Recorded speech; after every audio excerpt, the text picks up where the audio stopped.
Геокаст – подкаст за геотермална енергия и устойчиво бъдеще. Здравейте, аз съм Мартин Янев и съм съосновател на Geotron Engineering.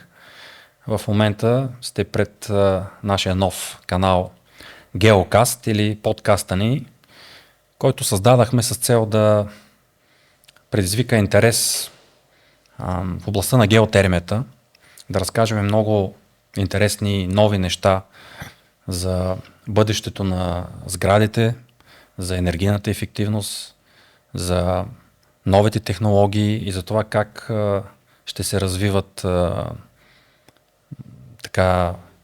технологиите във връзка с изграждане на геотермия в България. До мен е и колегата ми Никола Спасов. Здравейте, казвам се Никола Спасов и съм съдружник в Geotron. Както казам Марти, събрали сме се за да ви дадем разяснения, както ако сте краен клиент, така и ако сте евентуално архитект, инвеститор или проектант, за да дадем разяснение как се случва геотермията в един инвестиционен процес. Окей, и нека да започнем с абето на технологията и да разбием един мит. Никола, трябва ли ни, за да почнем да изграждаме геотермия и да правим геотермални сондажи, трябва ли да има наличието на гейзери или гореща вода, както е в Сепарева баня или Исландия? Всъщност това е най-големия мит. Геотермията, която е приложима за жилищна, офис и други тип сгради, основно бива нискотемпературна геотермия. Тя се прилага най-лесно в всеки един инвестиционен процес. Как става това? Основно става чрез направата на нискотемпературни сондажи от 100 до 150-200 метра, в които се поставят полиетиленови геотермални комплекти, които отнемат температурата на земята. Няма водочерпене, няма разрешителен режим за това водочерпене и тези сондажи, когато се направят в зависимост от необходимия брой, който е по проект, се обединяват на един общ геотермален колектор. Разбрах. Тоест, първия мит, че трябва да има вода налична, за да се използва геотермията, отпада, защото наистина много се бъркат нещата с хидротермия и това е последните години някакси даже и експертите в областта на енергетиката не са запознати точно как се случват нещата с геотермията. Тоест ние можем да правим геотермални сондажи навсякъде, в центъра на София, в периферията, по крайнините, в всяко едно място, където има проект за строителство на сграда, къща, фабрика. Абсолютно да, с една малка забележка. Всеки един геотермален проект или използването на нискотемпературна геотермия трябва да бъде съобразен с съответното РЗП и големината на проекта или необходимите му мощности по отоплителна и охладителна мощност. Иначе, да, отговорът най-просто може да бъде приложено във всяка една сграда. Да, това е така. Тоест, разбихме един мит за наличието на вода. А сега бих искал да говоря малко повече за технологията и за при направата на сондажи и обединяването им в общ геотермален колектор. Всичко това влиза в сградната инсталация. С какво различава ли се нещо сградната инсталация, когато една сграда е направена с геотермия, да кажем с обикновена ОВК инсталация с друг тип отопление и охлаждане, да кажем? По принцип, като вътрешна инсталация, като това, което ползват крайните потребители, по нищо не се различава, защото е изградена с подово отопление, с конвектори. Иначе същината на доставяне на енергията коренно се различава. Обикновено в последните години се наложи така наречената аеротермия или климатиците, Въздушните термопомпи. въздушните термопомпи, които съответно се поставят по фасади, трябва да има съответното архитектурно решение за тях, докато геотермията решава този проблем.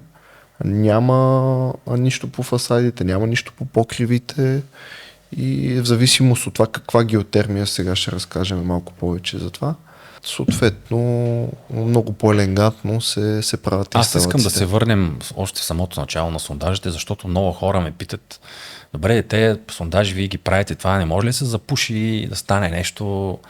Как така този сондаж, като се направи, се запълни с съответната тръба, той се цементира с специализиран цемент, нали, термоцемент. Не може ли този сондаж да се запуши? Нещо може ли да стане? Самия процес по изграждането на сондажа е направен така, че ние на практика в самата реализация на този проект правиме 3 или 4 проверки по както хидравлични тестове, така и за пропускливост, проверки за налягане, които при завършването на процеса издаваме един протокол за скрити работи, в който общо взето ние знаем, когато сме минали през него, че този сондаж е общо взето дълговечен. И каква е гаранцията, която дават производителите на геотермални комплекти? Те обикновено, повечето производители дават 100 годишна гаранция. Самите тръби са направени от полиетилен RC, който се води Crack Resistant полиетилен. Той е дълговечен, специализиран полиетилен, който във времето не позволява да се появяват дефекти. Окей, т.е. технологията е дълговечна, тя е, как да кажа, изисква минимална поддръжка, може би след това, защото даже почти никаква поддръжка. Да, общо взето поддръжката на геотермията се състои в следенето на това дали филтрите, които са на входа на всяка една машина, дали имат някакви боклуци, да бъдат почистени еднократно в годината и до тук се определя поддръжката. Съответно тя е хладилна машина, нали, но като хладилна машина разликата между геотермалната термопомпа и аеротермалната е в натоварванията. Аеротермалната термопомпа, тя работи в натоварване от 40 градуса външна температура до минус 16, докато геотермията работи в относително спокоен или нормален режим, работи на температурата, която идва от геотермията, тя е между 12 и 15 градуса. Тя е постоянна, не зависи от външната температура. Точно дали вънка така. е минус 10 или плюс 40, няма никакво значение, защото температурата, която ние отнемаме от Земята, е константна. Тя е 12-15 градуса. И това се отразява в живота на хладилната машина. Как тя функционира, колко пъти включва, изключва, при какви натоварвания. Общо взето има аналогията е, като си купите кола, дали ще я сложите в гараж и ще я държите в гараж или ще я държите навънка. Съответно едната кола ще се амортизира. Добре, до тук всичко звучи супер. Тоест, геотермията е приложима навсякъде. Да кажем, че е така лесна за поддръжка. Какъв е проблема? Защо няма така до последните години масово навлизане на тая технология в строителството, в ново строителство, в реконструкции, в санирането на сгради? Защото виждаме какво се случва. Говори се много за енергийна ефективност, но това е една терминология, която очевидно не показва реално какво е енергийна ефективност, защото не е само да налепиш една топлоизолация по фасадата и да смениш дограмата.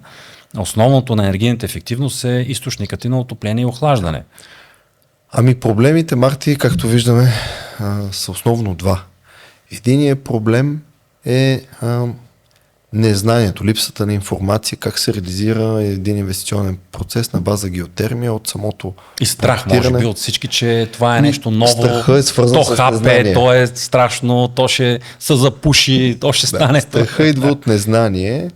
За това сме направили тези подкасти, за да могат хората да разберат какви са принципите, как се случват. Страх, включително на хора, които са професионалисти, нали, не са запознати. Да, ето ти си от над 15 години в този сектор с геотермални сондажи и въобще системи. Първите ти сондажи, които започна, кога беше, коя година така с навлизането на геотермията в България, кога започнахте да правите сондажи геотермални? Първите сондажи мисля, че бяха реализирани през 2009 година, но тогава клиента беше доста добре запознат. Беше запознат с технологията и общо взето до ден днешен тези сгради, които той изгради с геотермия, са само на печалба. Това минали са десетки години. Повече от 15 години. Срока на откупуване от отдавна е забравен. И така. В годините сте изграждали различни типови сгради. Не говорим само за жилища, нали, офис сгради, даже и оранжери. Ще говорим в следващите ни епизоди с собственици на оранжери, които съвсем успешно са предложили тази технология и са доволни от това, което получават. Нали, това е много важно. Втория проблем, освен незнанието, е свързан с с възможността една фирма да реализира такива проекти, за което е необходима специализирана сондажна техника. Тази сондажна техника не е нещо, което да влезеш в магазин за инструменти и днеска да си не купиш. Другото, което не можеш да викнеш кварталния водопроводчик да ти направи геотермален сондаж и това е специфично. В тази част общо взето повечето фирми удрят на камък, нали? Казват, ние изграждаме геотермия, но когато се опре до тази част, това е проблема, нали? Че няма тази техника, а самите проекти за геотермията са специфични. Като казвам специфични, това е свързано с ползването на свободното охлаждане, на фрикулинга, специфични в самото си проектиране, температурите, които трябва да бъдат проектирани, както подовото отопление охлаждане, така и конвекторите трябва да бъдат проектирани на специфични температури, така че да бъде максимално ефективно и комфортно. И тук говорим за още един огромен плюс и огромно преимущество на геотермалната енергия, използвана за отопление, охлаждане и топла вода. Тоест охлаждането би могло да бъде и free cooling, пасивно охлаждане, директно от геотермията, което е напълно безплатно. Да, но трябва да бъде съобразен проекта с, както казах, с правилно изчисляване на температурните разлики и на ползването. Когато идва от геотермията на 12 или на 15 градуса, има голяма разлика. Дали с 12 градуса, дали може да се охлаждат с конвектори или не можеш. Това трябва да се изчисли в зависимост от необходимите мощности за всяка една сграда или всеки едно помещение. И това дава вече възможност за използването им. Има условности, които трябва човек да е запознат, когато проектира или изпълнява такива сгради. И другото важно нещо да вметна е, че геотермията може да се използва не само за индивидуални къщи или за малки сгради. Говорим и за мащабни проекти, жилищни, офис сгради, стадиони. Много е популярно в момента. В Западна Европа всички нови стадиони, тревата се отоплява с геотермия. Да. Защото това е изискване на УЕФА да има отопляване на тревата. И разни други технологии и приложения, които тепърва ще разказваме, ще обясняваме, ще даваме добрите примери и практики, за да може така обществеността да е наясно. Да, масово в момента геотермията навлиза в индивидуалните жилища, които имат, като казвам индивидуални жилища, имам предвид жилищни сгради, в които са изградени на брой апартаменти. Имаме решение за това, вече имаме проекти, които се реализират в момента и решават доста проблеми на крайните потребители. Това е много важно. Аз предлагам да спрем до тук и във втория ни епизод, който следва, да разкажем специфични неща за проектирането на една сграда, за видовете геотермия, централизирана и децентрализирана и приложението, което в момента ние изпълняваме в няколко мащабни проекта в София. Така, следете ни в нашите канали, най-вече в YouTube канала ни, сайта ни, който има директна връзка с YouTube канала ни, с Geocast, с подкаста ни, Spotify и Apple Podcast.